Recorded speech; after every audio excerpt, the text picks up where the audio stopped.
یہ ہمارے جو یوٹیوبر ہیں، ہمارے ہاں یہ جو گینگ وار ہے، مختلف جو گینگ بنے ہوئے ہیں ان کے درمیان جو ایک دشمنی ہے نسل در نسل جو منتقل ہو رہی ہے، جو ان کی کئی نسلیں اور فصلیں یہ دشمنی کھا گئی ہے. میں حیران ہوں کہ پاکستان کے اندر ہر شہر کے اندر، خاص طور پہ لاہور میں بڑی بڑی قیادت سیاسی قیادت موجود ہے، سیاسی سماجی شخصیات موجود ہیں، بڑے بڑے علماء و مشائخ یہاں سے ابھرے ہیں قومی سطح پر. تو یہ کیوں نہیں آتے آگے کہ یہ دشمنی کی جو آگ ہے اس کو بجھایا جائے؟ اور دوسری طرف ہمارے جو یوٹیوبر ہیں یہ اپنے پروگرامز میں ایسا انہوں نے ایک فینٹیسی بنا دیا ہے، اس کو گلیمرائز کر دیا ہے دشمنی کو، اور ایسے کرداروں کو ایسے بڑھا چڑھا کے پیش کیا جاتا ہے. اور میں تو بڑی ذمہ داری سے اگر عرض کروں کہ یہ جو کئی جو حالیہ خاص طور پہ اموات ہو رہی ہیں، آپ اگر مجھے اجازت دیں تو میں یہ کہنے میں حق بجانب ہوں کہ ہمارے یہ جو یوٹیوبر ہیں وہ بھی کسی نہ کسی حد تک اس میں شامل ہیں. مطلب آپ اپنا اپنا ایک اینگل اور اینگر نکال رہے ہیں، اپنا اپنا ایک زاویہ بنا رہے ہیں، اس دشمنی کو ایک ہوا دے رہے ہیں کہ فلاں کا ہاتھ اوپر آ گیا، فلاں غالب آ گیا، فلاں معتوب ہو گیا، مغلوب ہو گیا. بھئی اور بہت سارے موضوعات ہیں، ان پہ بات کریں، کوئی تعمیری بات کریں، سنجیدہ بات کریں. لیکن بدقسمتی یہ ہے کہ ہم سنجیدہ اور تعمیری بات سننے کے لیے تیار بھی نہیں ہیں. ہمارا چونکہ ہم نے معاشرے کو عادی بنا دیا ہے. ایک یہ مائنڈ سیٹ ہے کہ ہم لوگوں کو وہ دکھاتے ہیں، لوگوں کے سامنے وہ پیش کرتے ہیں وہ جو دیکھنا چاہتے ہیں، حالانکہ ہمیں وہ دکھانا اور پیش کرنا چاہیے جو ضروری ہے، جس میں اصلاح اور فلاح کا پہلو ہو.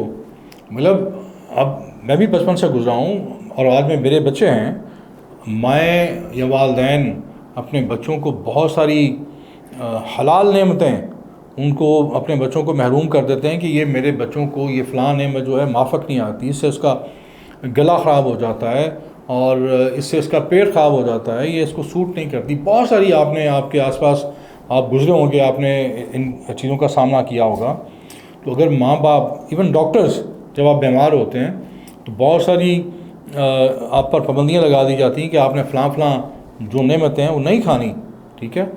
سو معاشرے کے لیے اور ایک بہتر معاشرے کے لیے، ایک مفید معاشرے کے لیے، صحت مند معاشرے کے لیے بہت سارا اسٹف، بہت سارا مواد ایسا ہے کہ جن کو ہم نے اس معاشرے سے دور رکھنا ہے.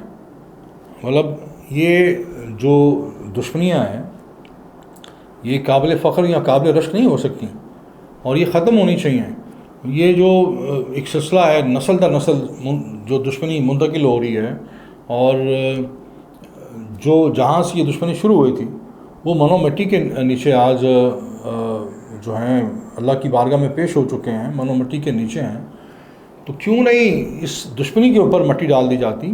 کوئی آئے تو آگے، کوئی تو آگے آئے، کوئی سیاسی قیادت، کوئی مذہبی قیادت، کوئی اس دشمنی پر آ کر اپنا جو ہے اس آگ کو بجھانے کے لیے اس پر پانی ڈالے. اور یہاں پہ بہت ساری مثالیں موجود ہیں، لوگوں نے ایک دوسرے کو قتل معاف کیے ہیں. بہت ساری جو نسل در نسل دشمنیاں تھیں وہ دوستیوں میں تبدیل ہوئی ہیں، رشتہ داری میں تبدیل ہوئی ہیں.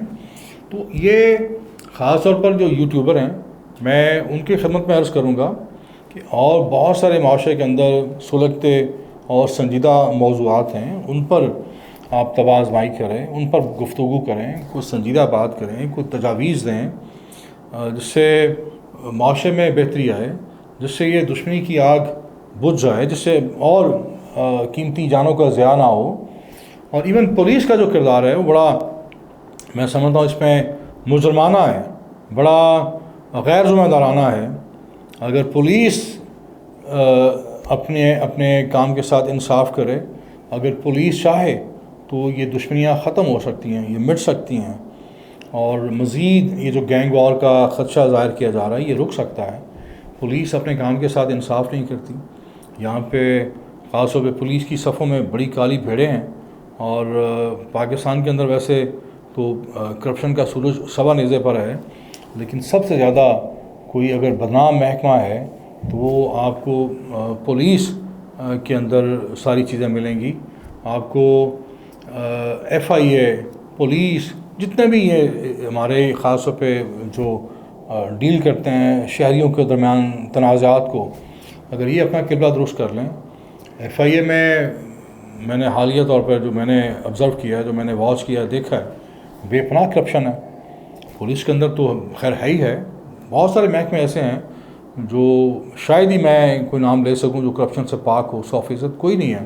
ایک دوڑ لگی ہوئی ہے، میراتھن ریس چل رہی ہے کہ کون زیادہ کرپشن کر سکتا ہے، چونکہ احتساب نہیں ہے یہاں پہ، کوئی چیک اینڈ بیلنس نہیں. جیسے میں نے شروع میں عرض کیا کہ کوئی سمت نہیں ہے، کوئی ڈائریکشن نہیں ہے، کوئی محتسب نہیں ہے، کوئی احتساب نہیں ہے، کوئی انصاف نہیں ہے، ڈر نہیں ہے، قانون نہیں ہے. تو یہ جن معاشروں میں اس قسم کی کیفیت ہوتی ہے کہ کوئی پوچھنے والا، کوئی روکنے والا نہ ہو، ٹوکنے والا نہ ہو، تو یہاں پہ ہر کوئی اپنی اپنی دوڑ لگا رہا ہے صرف ایک پیسے کے لیے، دولت کے لیے اور شہرت کے لیے. ایک دوڑ لگی ہوئی ہے اور ہم ایک دائرے میں گھوم رہے ہیں. مطلب ہم من حیث القوم یا بحیثیت ریاست آج جس نہج پر کھڑے ہیں، جس طرح پاکستان مقروض ہے، معاشی طور پر مفلوج ہے، جس طرح معاشرہ تقسیم ہے، معاشرے کے اندر ایک نفرت ہے، انتشار کی فضا ہے، تشدد کی فضا ہے، یہ دشمنیاں نسل در نسل اور لوگوں کو نگل رہی ہیں. تو یہ کمی ہے، ہمارے اندر کمی ہے، سیاسی قیادت کی کمی ہے.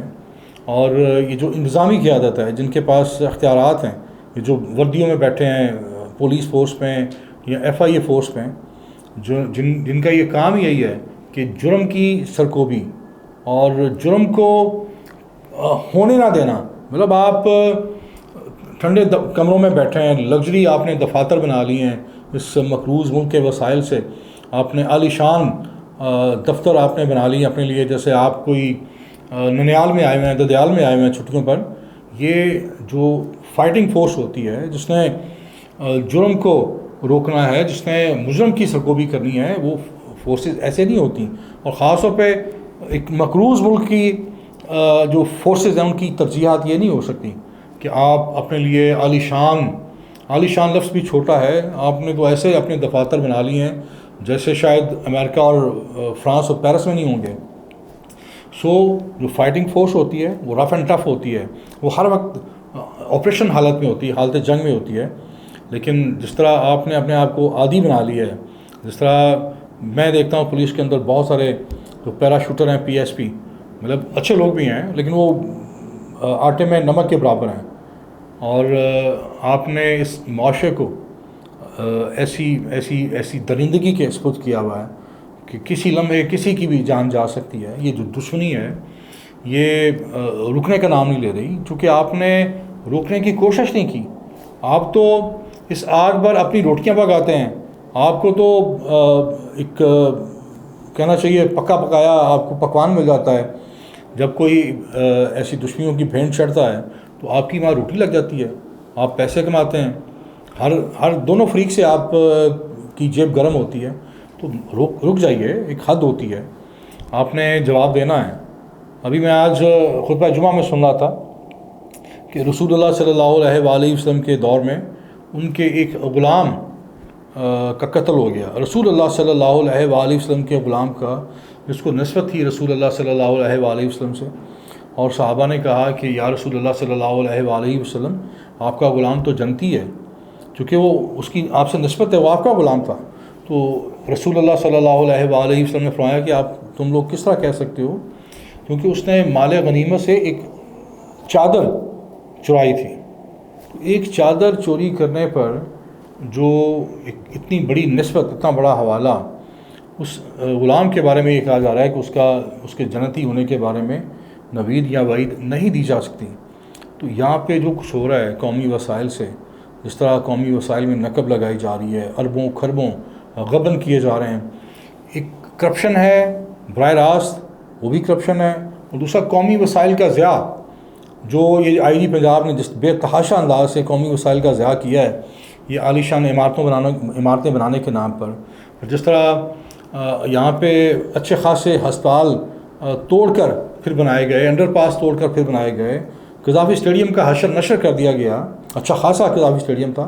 تو یہ جو قومی وسائل کا ضیاع ہے، یہ بھی کرپشن سے بڑی کرپشن ہے. تو بہرحال سب کا حساب ہوگا، یوم حساب زیادہ دور نہیں ہے. تو اب بھی بہتر ہے کہ اپنے آپ کو اس جو کرپشن کی میراتھن ریس آپ نے شروع کی ہوئی ہے اس کو بند کر دیں اور اپنی سمت درست کر لیں. بہت شکریہ.